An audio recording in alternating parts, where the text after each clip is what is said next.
Copyright law. What does it say about using remixes? Are you able to do that, or is that a violation of copyright laws? Would you be infringing on somebody else's copyright? Hey everyone, my name is Marcella Dominguez. I am a business lawyer helping you with trademarks, copyrights, online and offline. If you want to access any of my resources or you want to get a hold of me, make sure you scroll down into the description below and you claim free cheat sheet and also find out how to send me an email because it's always free to do so. Now, for those of you that browse Instagram or that browse Facebook, even YouTube, you will see that people are using popular music to create their own version of a song. So some people might use a really popular song from Beyonce coupled with some of the most popular house music around.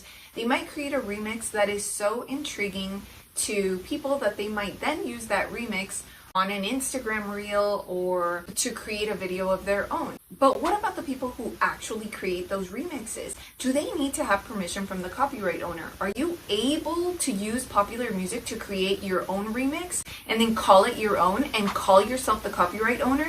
Is it possible? There are so many people doing that all over the internet these days. Now, sometimes these people don't take the entire song, they might only take bits and pieces and then add their own spin to it and call it their own creative work. But is it possible to do that? Is it legal to do that?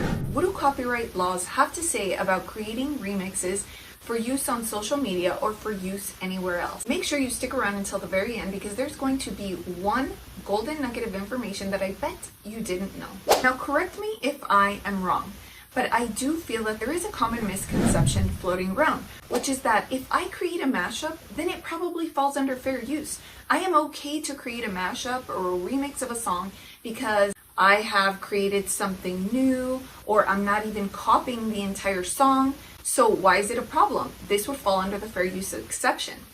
Well, if you want to know exactly what fair use is and you want to go into more detail about what the actual definition is and whether your use of the music actually meets the fair use defense, then make sure to watch this video because it's going to be a lot more detailed and you're going to want to know if it applies to you. So don't forget to check that out. But the real answer is that whenever you are going to use somebody else's copyrighted work, then it is so important to get their permission. Why?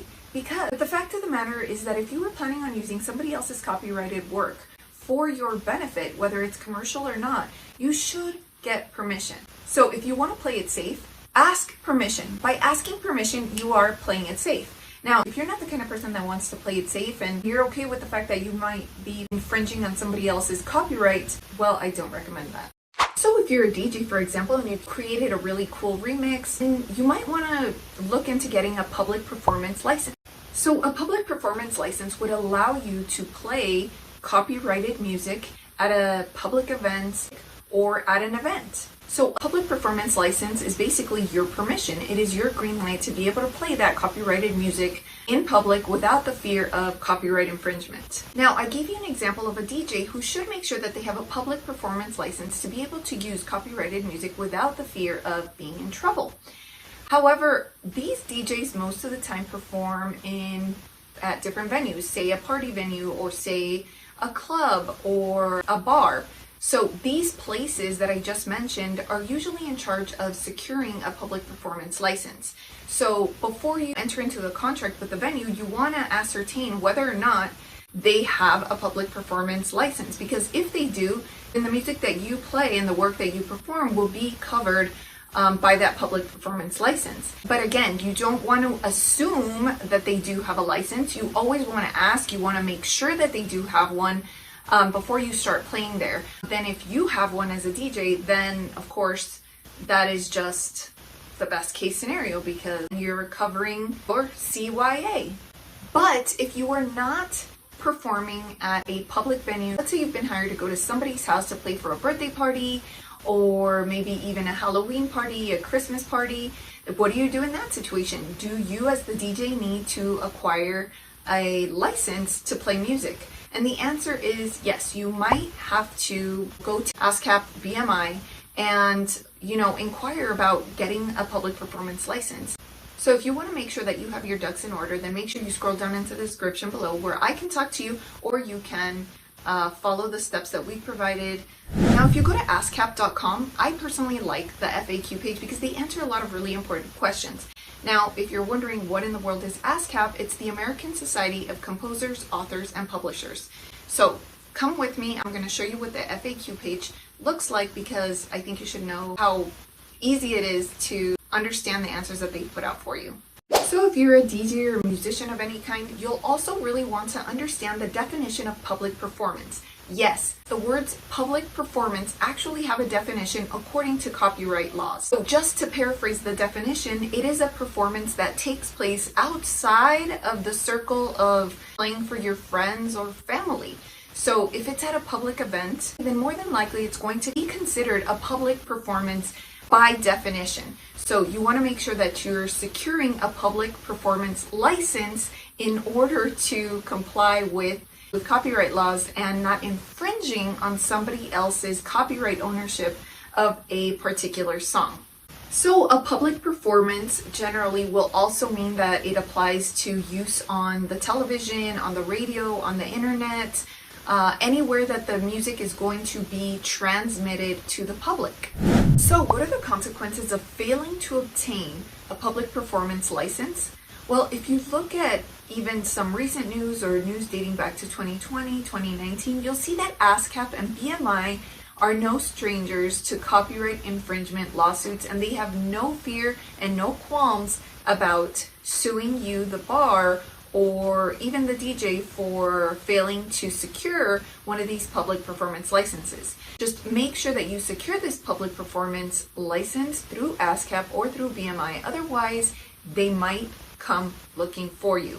Now, if you're a bar owner, you might be thinking to yourself, well, how in the world are they ever going to know that, we hired somebody to come and perform some songs or we didn't have a public performance license, or how are they ever going to know that we're committing copyright infringement? Well, I am telling you now that these organizations, ASCAP and BMI, have different representatives all over the nation. And don't forget that they find out information through different sources such as the internet, Facebook pages, social media pages. I mean, nothing is private and nothing is secret anymore. If you're a venue looking to secure this license, how much is it going to cost you? How much is it going to set you back? Well, if your bar or venue does not necessarily rely on performances, meaning you don't hire any bands, musicians, anybody to play live music, then you can look at paying anywhere between $500 to $1,500. But now, if you put on live events, then you can look at paying more than $1,500. So to answer the question that we started off with, is a mashup okay? Are you allowed to post a mashup on YouTube? Are you allowed to create a mashup of a couple of different songs? And would you be the copyright owner of that mashup? So the safest and most secure way to create a mashup or a mix-up is to definitely enter into a contract with the copyright owner, where the copyright owner is going to give you permission to use their song. You also want to make sure that you're adding enough originality, creativity to the song so that it's different than the original, so that it's its own piece. And if those two elements are considered a part of the contract and you have detailed that with the copyright owner and they agree to it, then that is the most surefire way to avoid copyright infringement. And if you have any questions pertaining to this particular area, make sure you scroll down into the description and you send us an email because it's always free to do so.